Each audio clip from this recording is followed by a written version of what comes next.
This podcast could potentially have adult language, adult themes, definitely drinking, and possibly the possibility of sexual content. Listener discretion is advised.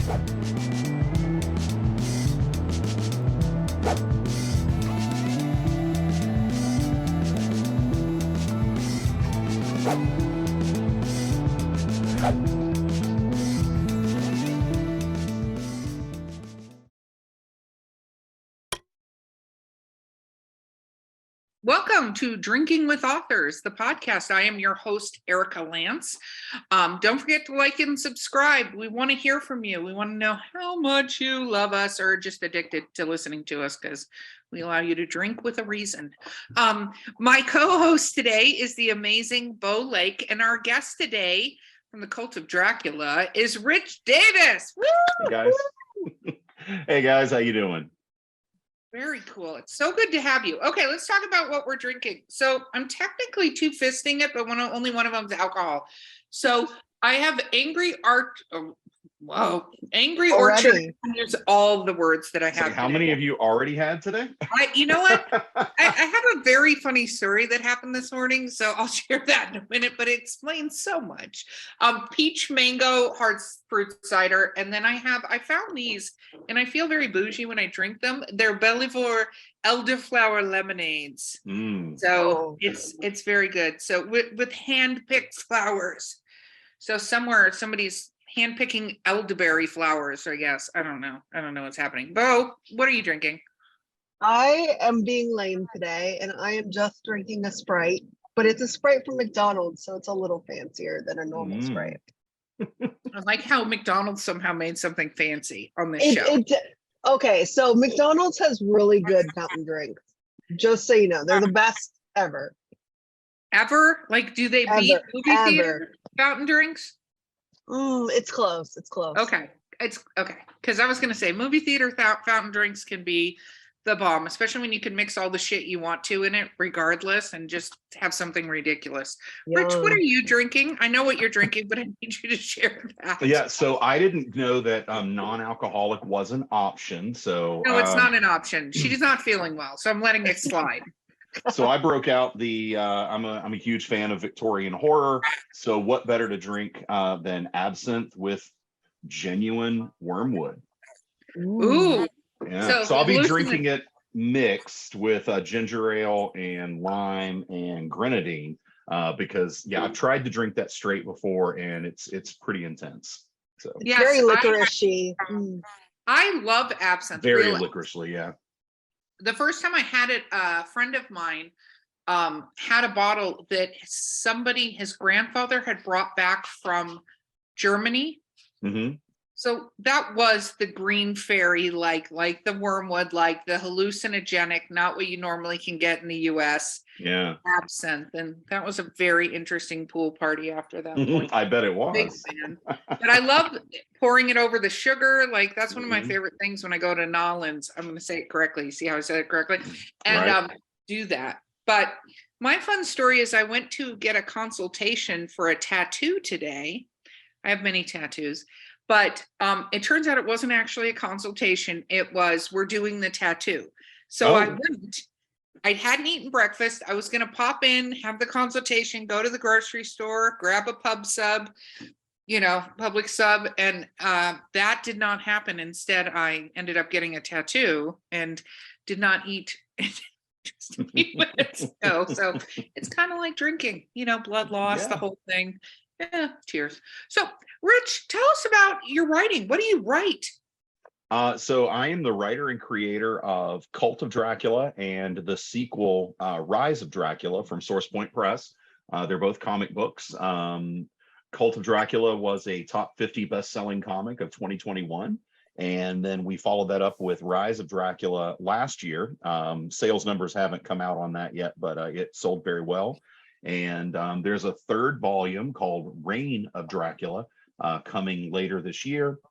Those are all from Source Point Press. And I have a book coming out from Red 5 Comics called Prometheus in Chains, which is a play on Mary Shelley's Frankenstein set in the post-World War II atomic age. Wow. So, obviously there's a vampire in your first book. Mhm. So, what made you go? So, when did you first start writing? Let me ask that question. I like it because I think of like 10 questions and I have to stop and ask just one of them. So, Right. let's start there. When did I start writing in general, or when did I start writing cult? In general, we're going all the way Okay. back. It's like a Oh Scooby Doo movie. wow. We're going to the So beginning. David Copperfield, I was born. Okay. So yeah, I started writing, like probably most people who get into this, at a young age. I enjoyed writing quite a bit, but I never really imagined that I could do it for a living. Never thought I could make money doing it. So I began writing in earnest back in 2012, 2013. That's when I started to take it a little more seriously. I'd had some success as a playwright, and also working in the film industry as a screenwriter, mostly as a script doctor. I would fix other people's scripts for them. So that's when I started to see that I had the potential to maybe pursue a career in this. And, so I kind of turned my attention that way, and, I decided writing comic books might be fun. So here I am.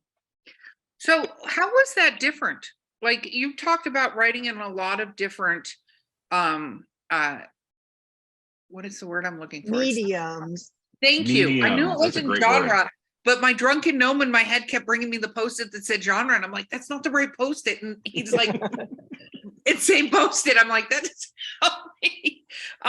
So what I've done writing, I've done novelization, I've done plays, and I've done screenplays. I've never done Mhm. comic books, right? Mhm. But there's something so similar but very wildly different when you write in these mediums. So what have you found with that? So one thing I've discovered is that writing a comic book is vastly different from writing a novelization. It has far more in common with writing a play script or a screenplay than it does with writing a novel. Because in a novel, you're going to have, out of necessity, you're going to have paragraphs of exposition and description of the worlds. Whereas when you're writing for a comic book or a screenplay, you're just writing the picture so that the director of photography or your artist can, translate what you're writing into a pretty picture that makes it onto the page or the screen. So you do have to learn different approaches to writing, different because writing a screenplay is going to take a different set of skills than writing a novel or writing a comic book. So they're vastly different, but when it comes down to storytelling, it really just boils down to the same principal things. Have interesting characters, have a coherent plot, and give the audience a payoff at the end. That's just those are the basic principles of storytelling, really. Even though there's different ways to get where you're going. Very true. What made you choose Dracula? I see the gigantic Star Wars thing behind you. Right. So, and you said about your drink, the time period, and all I'm seeing behind you is sci-fi. So Yeah. how do we get there? Which is fine. I'll nerd of all flavors, but I am a man of many interests. So since I was a kid, Dracula has terrified me. I still have nightmares sometimes of Bela Lugosi's eyes coming out of those shadows, and that kind of connected, because when I did Cult of Dracula, the principle was take Bram Stoker's Dracula and combine it with a Manson family inspired cult. Two things that absolutely terrified me. And I still vividly remember watching Helter Skelter as a kid and Charles Manson's eyes just staring at me. So apparently I've got some kind of fear of eyes staring at me from the shadows, because both of those things have had a huge impact on what I write. But I have always been obsessed with that Victorian era of horror. In my opinion, I think it's the greatest period of horror in the genre. So many of the classic tropes and characters that we have recycled and reinterpreted in other works all made their debuts during that Victorian period. So it just always seemed very natural to me Stephen King very famously said, if you want to write effective horror, write about what scares you. And so, Charles Manson and Count Dracula, they always gave me nightmares. So I decided to give it a go. I think that's awesome and that's fun. So have the nightmares lessened at all since you've been writing about them? No, I think I am cursed and blessed with the fact that I have very vivid nightmares. It's a curse because they keep me awake a lot, but it's a blessing because I'm able to interpret those into some fairly entertaining stories. Very cool, very cool. Bo, I know you had a promenade of questions available. I always do. So I read the first issue and I really loved like hearing Dracula talk, and I was like, he's Charles Manson.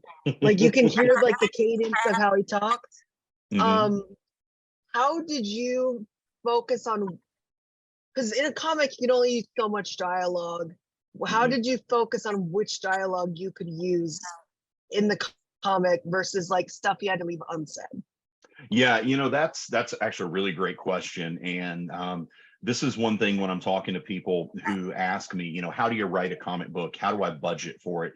And I always tell people, you're going to think that you can save money by hiring a letterer with less experience, because you're thinking to yourself, a letterer, all they do is just type what I've written into the page.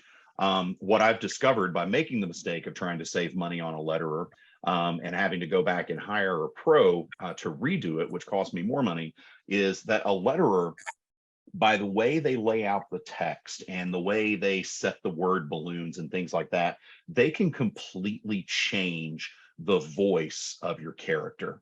And the scene that you're talking about when we first meet Renfield, he comes in and he's very Manson. He's very much a beat poet because when Manson spoke, Manson had this very lyrical quality to his voice. I mean, he was a songwriter, he was a poet. And so I wanted to capture that. It was very important that I got that voice right.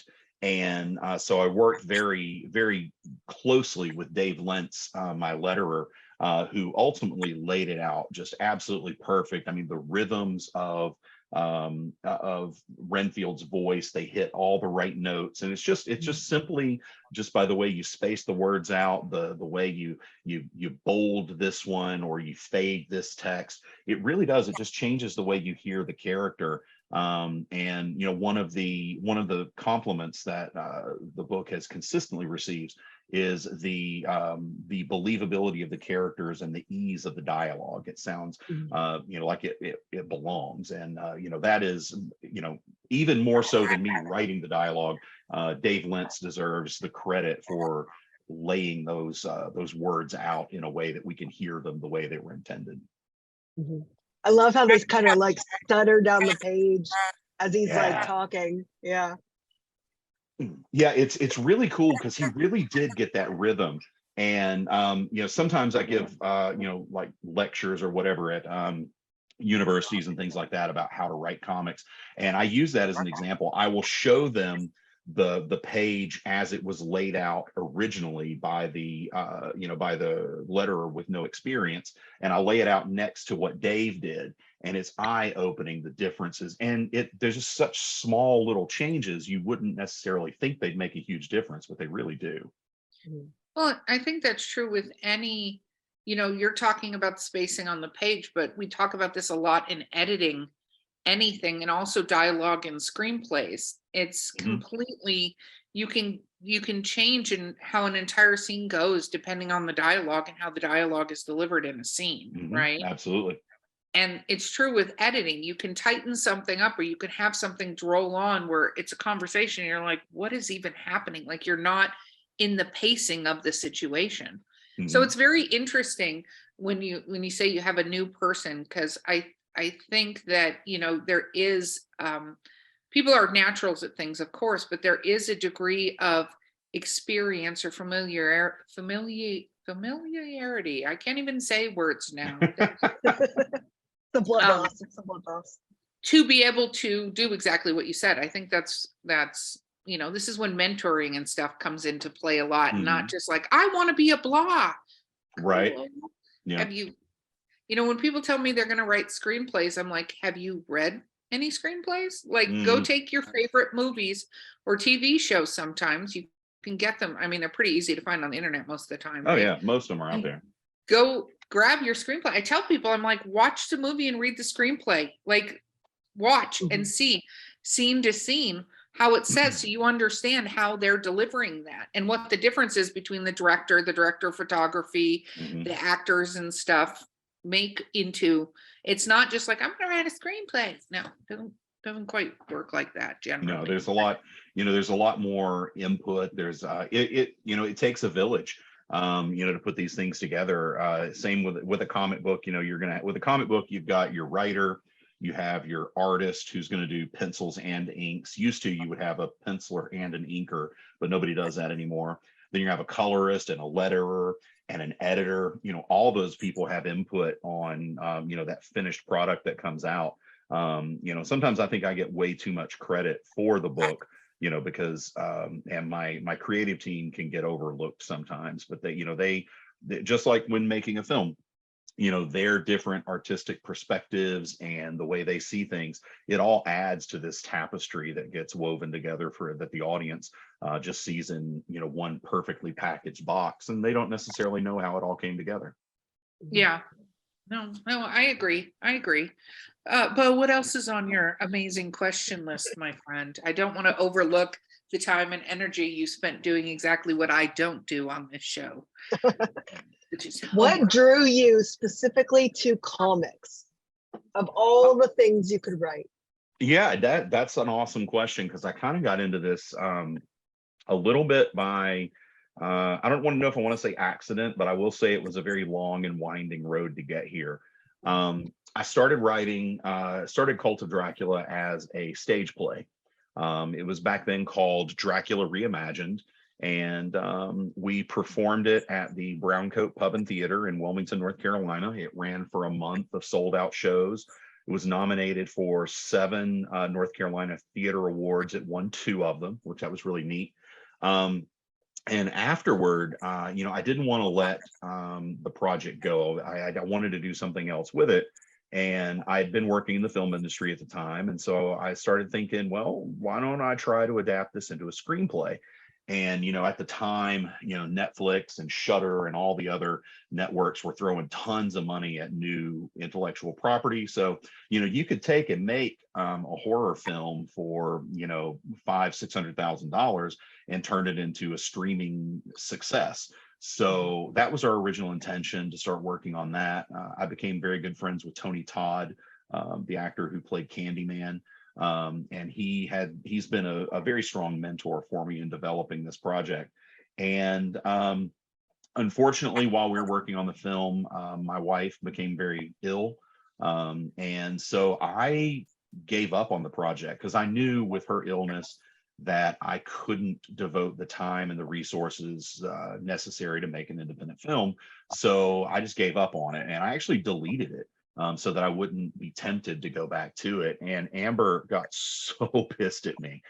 She's never in my life been angrier. I mean, she ripped me up and down the walls, called me everything but a nice guy. And she came down, we came to a compromise. She understood why I didn't want to go try to do a film. But she's like, well, why don't you try writing it as a comic book? And I started thinking, I was like, a screenplay and a comic script are very similar. I know enough people in the comic book industry, maybe they'll be willing to help me. And thankfully, a lot of them were. Georges Genti, was a huge help to me in advising me how to go forward. So yeah, we got here kind of by accident on kind of a winding road, and it took some really cool people pushing me at the right times. But, here we are, and I don't regret it at all. Well, that's cool. That's very awesome. I hope your wife is doing better. Unfortunately, she passed away in 2020.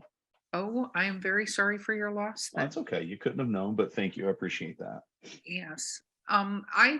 So you have a novel coming out. Is this your first full fiction work like that, like a full novelization of something? I think you got me mixed up with someone else. I don't write full novelizations. Oh, I thought you said you had. Is it another comic coming out? It is. Yeah. Oh, yeah. I'm sorry. Okay. Yeah, it's another comic book. Yeah. Yes. No, that's why they're right there. That's so. okay. But yeah, So it's like, go ahead. but you go ahead. You explain it. I was going to ask. So the next comic that I have is coming out from Red 5 Comics, and it's called Prometheus in Chains. It's a play on Mary Shelley's Frankenstein set in the post-World War II atomic age. In this world, Victor and Elizabeth are among the brilliant scientists who fled Germany and came to the United States to work on the Manhattan Project to develop the bomb and hopefully overthrow the Reich. And so it's been a really, really fun story to tell. Fun is kind of a hard word because, the book mirrors my own experience with losing my wife. It deals with PTSD and depression. Victor feels guilty for creating the bomb, which has caused so much death and destruction, but he also feels that guilt on a very personal level because while working on the project and due to exposure to radiation, Elizabeth develops cancer and dies.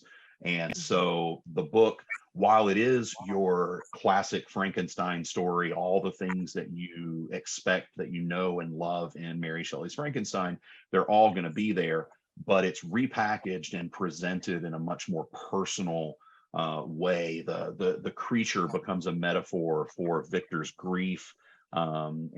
Just like when Cult of Dracula came out, I told people, no matter how well you know Bram Stoker's story, I promise you have no idea where Cult of Dracula is going.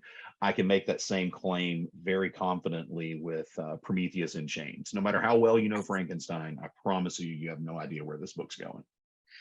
And are you intending on so you have 3 of the Dracula, correct?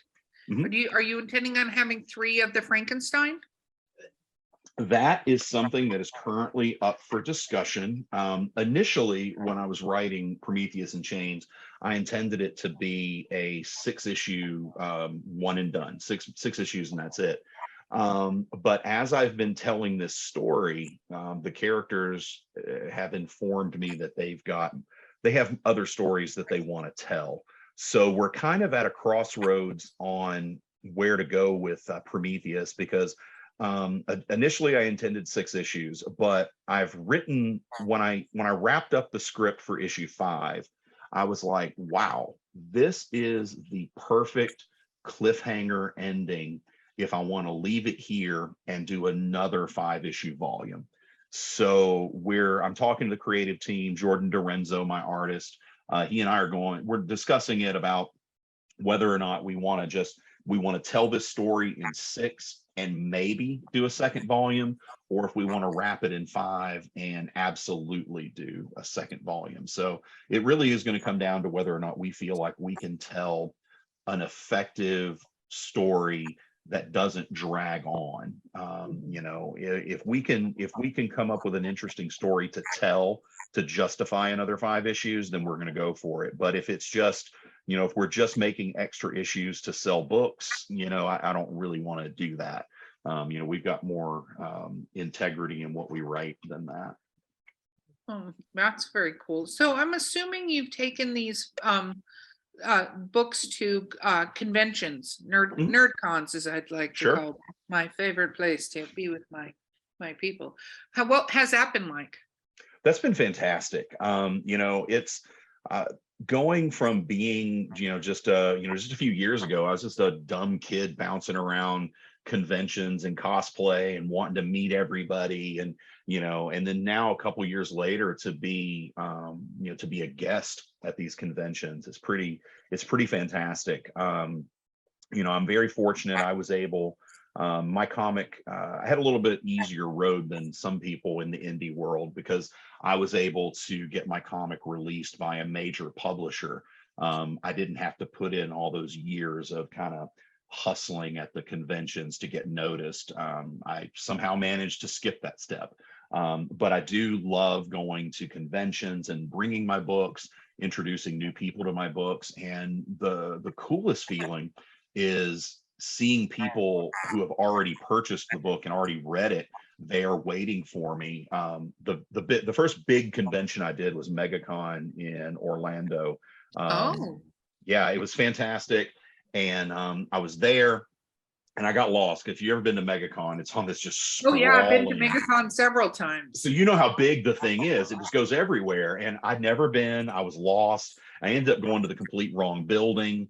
And I'm rolling into MegaCon. I'm like 2 hours late to get there. And so I'm walking in. I've got my coffee. I'm looking, and I'm like, wow. I see Source Point Press booth, and I'm like, man, they got a good crowd there. Wow. I wonder who they're waiting for. And as I get closer, I'm like, oh shit, they're waiting for me. And like there was like a line of people that had been waiting for me for like an hour and a half. And I felt, on one hand, I felt so bad that I'd kept them waiting. I was profusely apologizing. But on the other hand, I was like, it's kind of cool that they've been waiting for like an hour and a half for me to get here. I mean, that's a weird feeling. And I don't know that I'll ever get used to the fact that that there are people out there who already not only are aware of my work, but are aware of it and have consumed it and have enjoyed it. That's a really cool and weird feeling. No, I agree 100%. And we have to take a quick break, but we're going to do more on fans when we come back. So we will be right back with Drinking with Authors. Sample locally sourced, quality distilled spirits in the beautiful Columbia River Gorge. At Skunk Brothers Distillery, we're family-owned, brewing small batch grain-to-bottle spirits, just like our grandfather did back in the Prohibition era. From handcrafted bourbons and moonshine to flavored blends and cordials infused with local fruit. Join us for a tasting tour and buy Skunk Brothers spirits straight from the source. It's all in the family at Skunk Brothers Spirits, located in Stevenson, Washington. Okay, we're back. So what was it like the first time you signed your comic or somebody came up to you about your comic? We got to go back to the beginning. Yeah, I hate to keep using the word surreal, but it's really the only word that fits. It's just so trippy to be sitting there as a person who, I went to conventions. I went and got, my favorite creators, artists, writers to sign things for me. So I know from that perspective, I know how much it means to someone to be able to do that. So to have someone come up to me and, be so connected with my work that they want me to put my signature on it. I joke and, tell people, oh yeah, it makes it even cooler that my signature's on it. But, to them, it really does. And I love being able to have those interactions with people. I've had some fantastic conversations with, for lack of a better word, fans. Still sounds weird to say that I have fans, but I've had some really good conversations, and, it's really refreshing and humbling when people have connected with the work and they tell me that it's helped them through something.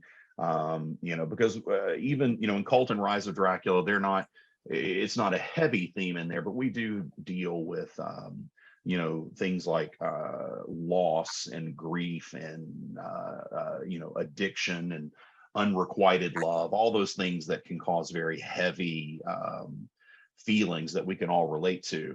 So yeah, it's really nice when people find something to identify with in the book and something that really touched their lives. It's a cool, really cool experience. That's very, very cool. What's your weirdest fan experience? And then I'm going to let Bo go down some more of her. We've all had weird fan experiences. So what's your weird one? Okay, so probably the weirdest one, other than this one fan who follows me to like every convention.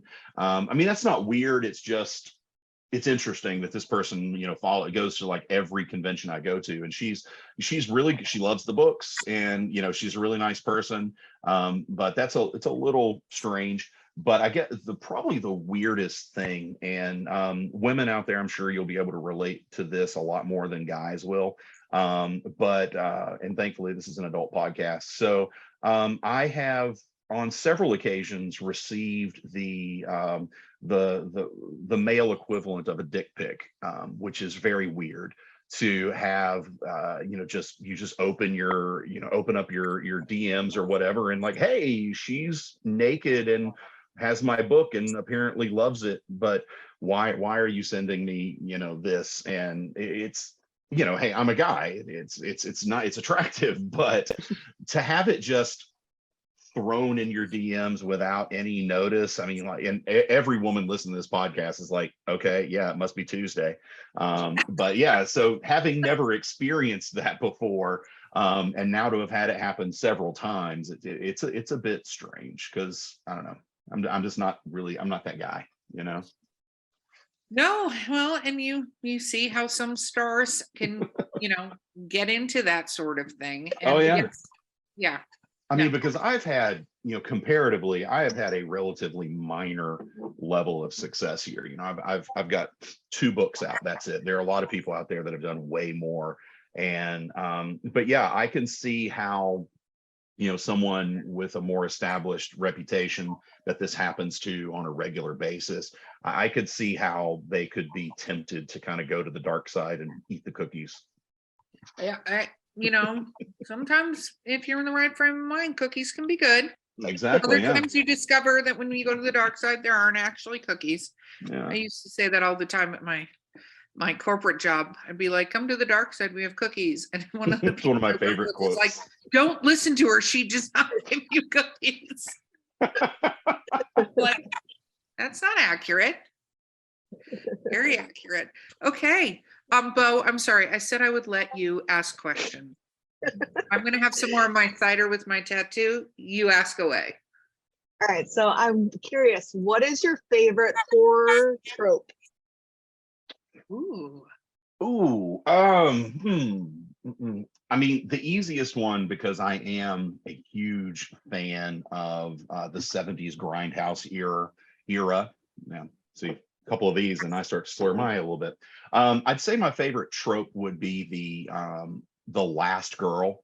How most, especially slasher films, they always come down to to one badass female, whether it's it's Laurie or it's Nancy from Nightmare on Elm Street. So that, I think that's probably my favorite trope, because there have been some really amazing characters and some really amazing performances come out of those. So being the scream queen, the last girl, I think that's a pretty cool trope. What is your least favorite trope? Everything else.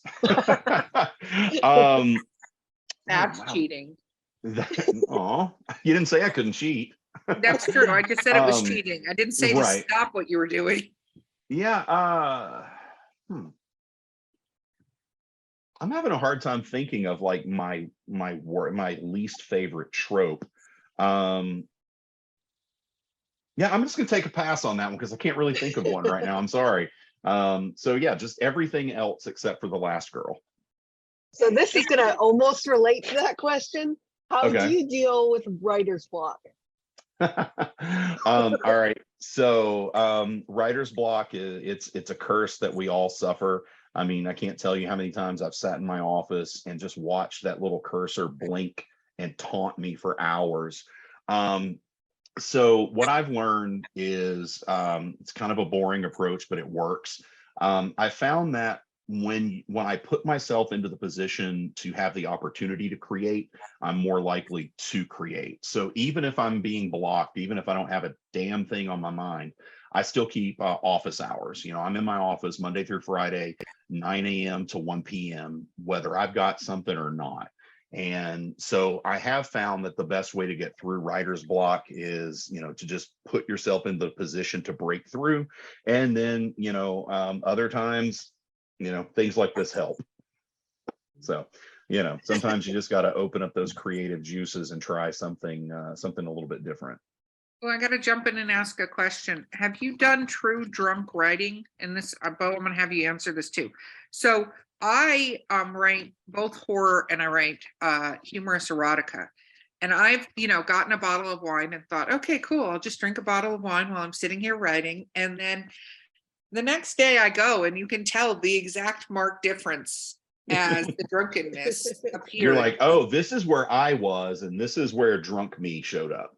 Yeah, exactly. Like I can see it in the manuscript. Like, okay, cool story. You're like, oh, I really did have a lot to drink yesterday, didn't I? Yeah. not blackout drunk, but definitely thinking I was super creative. I was in the groove. And then I'm like, no, I wasn't. Then you read it and you're like, oh, drinking doesn't necessarily make me more creative. It just makes me more free to put down whatever craziness came into my head. It just put the editor on on suspension for an hour or two. Yeah, exactly. No, that's exactly what happened. And I'm like, where was I even going with this? So what about you? Have you ever done that? I have not. I've never done like full on. I'm not a huge drinker. I owned a bar for many years, and after you watch people make the worst decisions of their lives every single night, it tempers you a bit. So I've never done full on drunk writing, but I will absolutely cop to having a drink every now and then to kind of jostle my brain and help me to write. No, that makes sense. And trust me, I'm not, as much as I have this podcast, I'm not advocating, go get drunk and do that. I just was like, cool bottle of wine, some cheese. You're like, I'm in the mood. And then I'm like, wow, the hell was when I go back and look, what about you, Bo? I have actually never done that, but I've started doing like really down and dirty writing sprints just to like get out of my head and just like bash the keyboard for like a good 30 minutes. And there's something really freeing about just vomiting it all out, even if it's not good. Yep. So I could see wanting to like have a little liquor to make it go down a little smoother. No, I think it's definitely interesting. I one of the guests on the podcast used to write in a bar. That's where he did his writing. I thought that was it. And not that he went and drank the entire time, but he'd go because he wanted to have the ambiance of the bar. It's a great place to people watch. Yeah. No, and COVID changed people watching for us, didn't it? That it did. And Joss Whedon actually used to, he probably still does, but when he's writing a screenplay, he goes to the same restaurant, sits in the same booth, orders a bottle of white wine, and writes as he just enjoys it. And he says he's gotten some ideas for some amazing characters just watching other people interact in the restaurant. So I agree with that. That's one of my main things in both of the genres I write, because I write horror as well. And I get so much from people watching, because I watch interactions and stuff and then go, how could this go horribly wrong?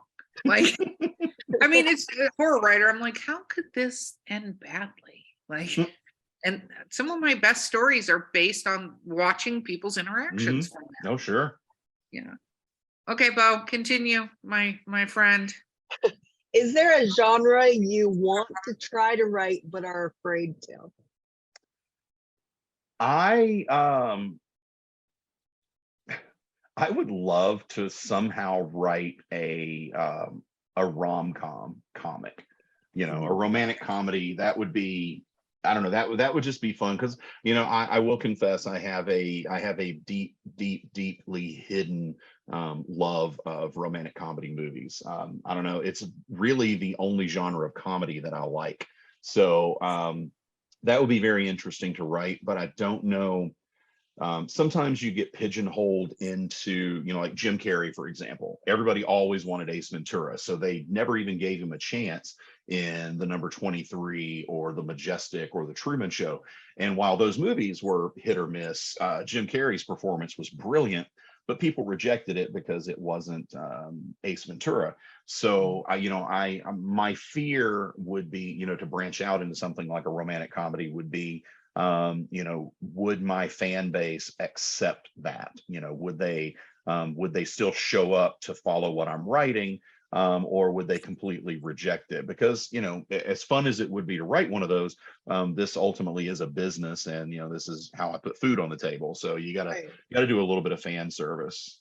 Yeah, I will tell you from Jeff Strand, who writes horror and wrote a romantic comedy book called Kumquat, actually.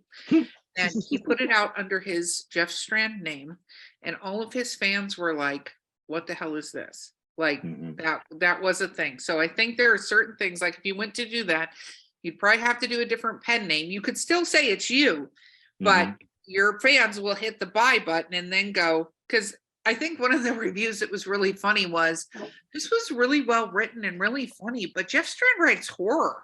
Like,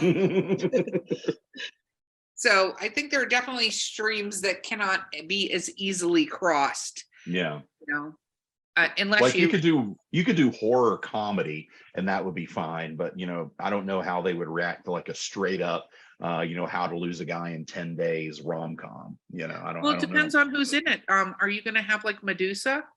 I think Yeah. you should do a How to Lose a Guy in 10 Days, but have like the horror sirens in it.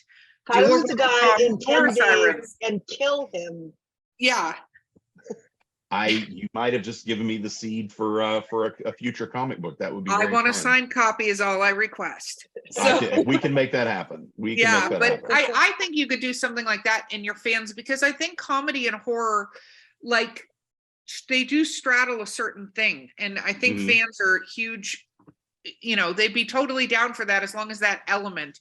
And you could do so much fun things with something like that, because you don't see that a lot. You don't see the horror, the comedy aspects into things. And especially if you grabbed a normal romantic comedy trope, like Mhm. somebody has to be a vet of some kind in some obscure place. Like, Oh, sure.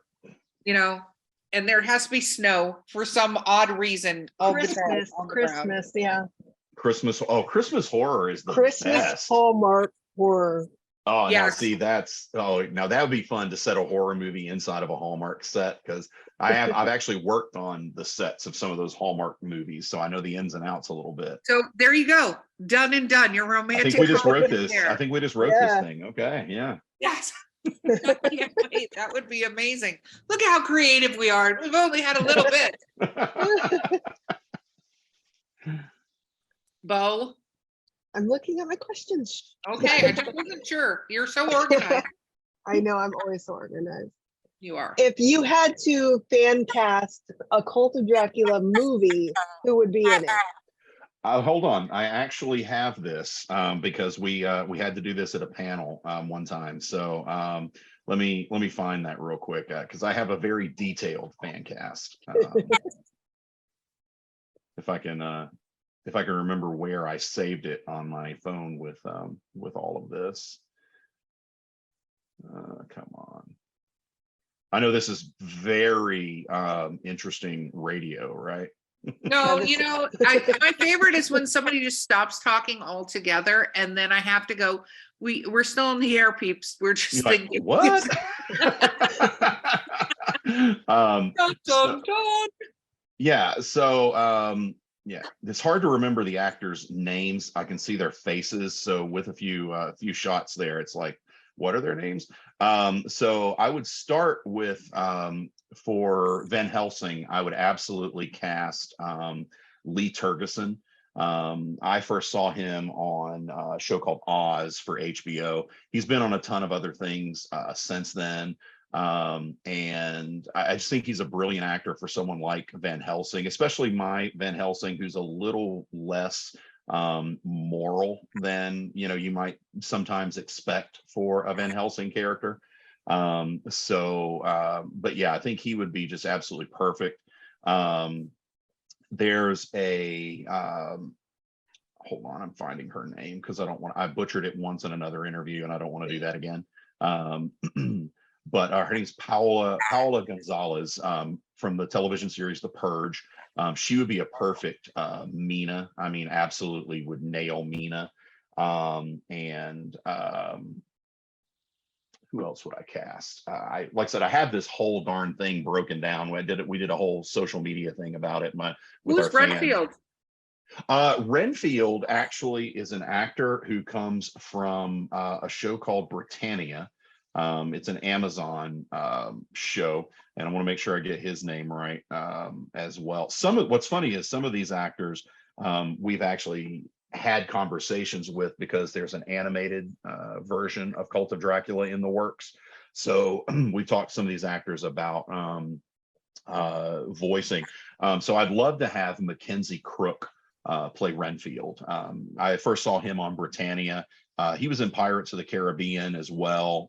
Just absolutely brilliant actor. And he's got that he's got that kind of that smarmy, sleazy Manson-like feel to him. So I would love to see him in that role. And then another one that I had very strongly in my head is Lucy. Lucy's my favorite character. And Lily, she played Catwoman originally on Gotham, and I think she would be absolutely perfect for Lucy. Are you talking about the younger girl? Yes, well, she was young back then. No, I know she's older now, but that's yeah. I'm just Yeah, she was originally Selena Kyle. They replaced her later on with someone else. I'm looking up her name. So because I hate doing that when I have them and then forget. What is her name? Lily. And it's Paula Nunez, not Gonzalez. That's what I did last time, was butchering that.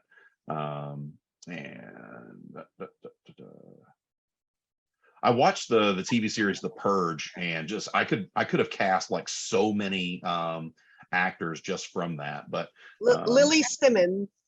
Lily Simmons, thank you. That is her. I love her poise. I love the way she has a nice little humor, but it's very understated humor. So I really enjoy her performance. I'd love to work with her one day. very cool. Well, who's your favorite person to meet? I do this as well. So when I go to conventions, I actually have a friend that draws caricatures of me and whoever I'm going to get to sign something in my favorite scenes from movies. So like I did Jeff Goldblum in Earth Girls Are Easy. Nice. Nice. Jeff Goldblum would be a fantastic person to meet. I think the most impressive person that I've ever met that just stunned me being able to meet him was Edward James Olmos. I met him at Dragon Con many years ago. And it might have been my first Dragon Con that I attended.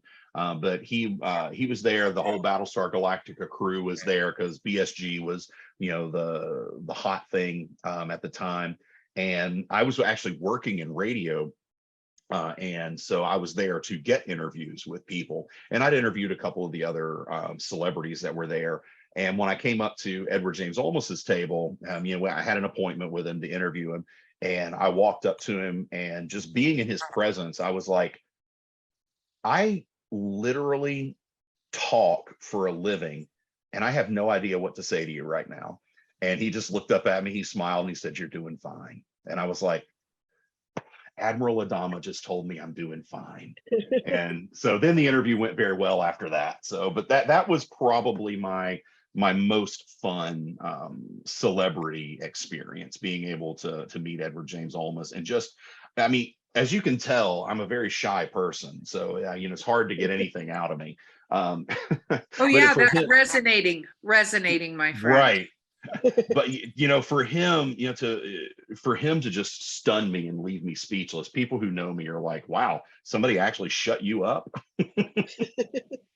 We've been paying people money for years to try that. Right, and it's never worked. What was who was somebody that you were also super excited to meet, like just for yourself, not because of anything else, but like somebody that you've sort of fanboyed over? Yeah, when I met Summer Glau, that was really cool. And I actually met her also at Dragon Con in an elevator. So apparently we were both staying at the Hilton, and we were both staying on the same floor, because every day, the first day I was, got on the elevator, it's like stupid early in the morning, because again, I'm working radio at the time, and I'm just stunned because Summer Glau got onto the same elevator that I did, and it was just the two of us.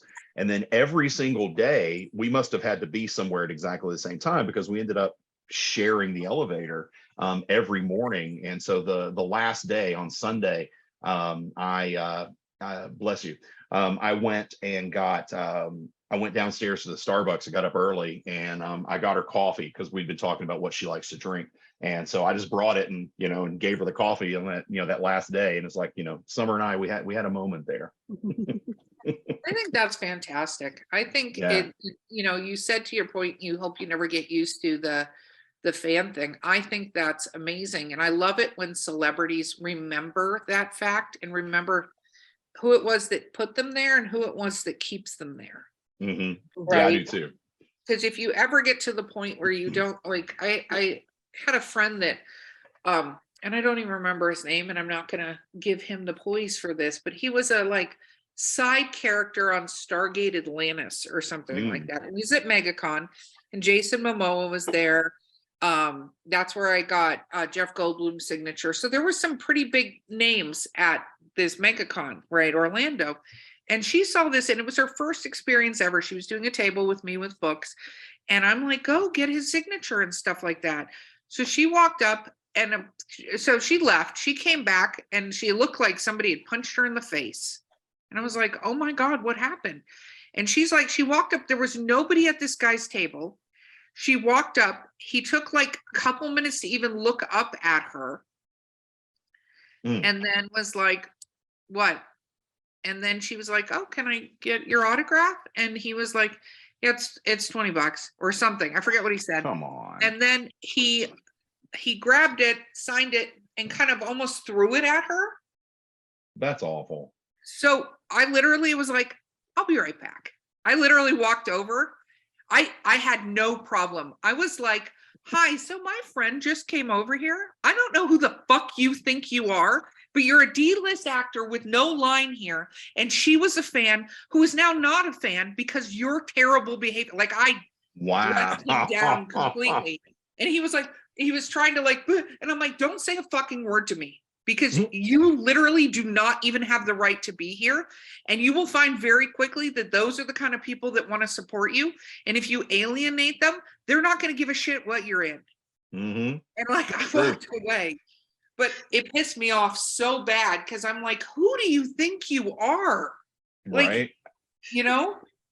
I don't follow like you into the anybody who bathroom or mistreats. something. Like That's awful. Yeah, I don't get people who mistreat others, and I definitely don't get creators, celebrities, whatever, who mistreat their fans because and again, I have achieved very little compared to a lot of folks, but we're only here, we're only able to do this because you're reading it or you're watching it. So I don't get being rude to people who just want to tell you they appreciate what you did. Yeah, no, I agree 100%. Okay, Bo, I'm going to let you have the final question, my darling. Oh, and I found I did find my entire fan cast if you want to get back to that okay. later. Okay, go for it now. Desperately looking for this. So Paola Nunez, I would love for her to play Mother Dracula. Tony Todd absolutely has to be Agent Brahm. Sarah Shahi from it's a show on Netflix called Sex Life. It's brilliant. I'd love for her to play Mina. Lily Simmons, we already talked to her about Lucy. Lee Tergesen as Van Helsing. Mackenzie Crook as Renfield. And maybe the biggest surprise that most people don't recognize him, but there's an actor called Jacob Elordi. I saw him on HBO's Euphoria. Yeah, you know him. He's really, really good, and so very, very understated. He's got this everyman quality about him that I would love to see in Jonathan. And then for Arthur, Damson Idris from Snowfall on FX. I would love to see him play Arthur, and I think he and Jacob Elordi would play very well together as Jonathan and Arthur in a film or television adaptation. Very, very cool. Okay, Bo. What is the hardest part about being a writer? The hardest part about being a writer, I want to say it's probably mostly self-inflicted, but I'd say living up to the expectations of your fan base, and trying to because now that I actually have a substantial following reading my books, I feel like I owe them something, and so trying to give them what I know they want and the characters that I know they want to see, and things like that, trying to keep that balance of giving those characters the spotlight that they deserve, but not letting them overtake the story. So not letting fan expectation dictate the final project, I guess. So I think that's the most difficult thing, is to know when you're staying true to the story and when you're just trying to give people what they want. Mhm. Very cool. Okay, shameless self-promotion time. I think I've pretty much self-promoted everything. I know, but but- it's your social tags and stuff and how to reach you. This is the Okay, plug. that's a good question. Okay, that's a better way to phrase it, actually. I like that. So yeah, I am just Cult of Dracula Comic on everything. That's Facebook, Twitter, Instagram. I don't use Twitter. Twitter terrifies me. And it makes me even more afraid now that Elon Musk owns it. But there is a Twitter account. That's probably the only social media that if you interact with it on Twitter, it's probably not going to be me responding. Facebook, Instagram, if you reach out to me on there, I always reply to people as much as I can. I get to everybody eventually. Sometimes it just takes me a while. Very cool. Okay. And your next book is coming out when? It will be out on Free Comic Book Day, which is the first Saturday in May of 2023. Very, very, very cool. Well, thank you so much for being on the podcast with us today. Yeah, thanks for having me. It was a lot of fun. Absolutely. Guys, this has been Drinking with Authors. I have been your host, Erica Lance. My co-host today has been Bo Lake. Our amazing guest is Rich Davis. Don't forget to like, subscribe, and review. We'd love to hear what you think of us, and we'll see you next time.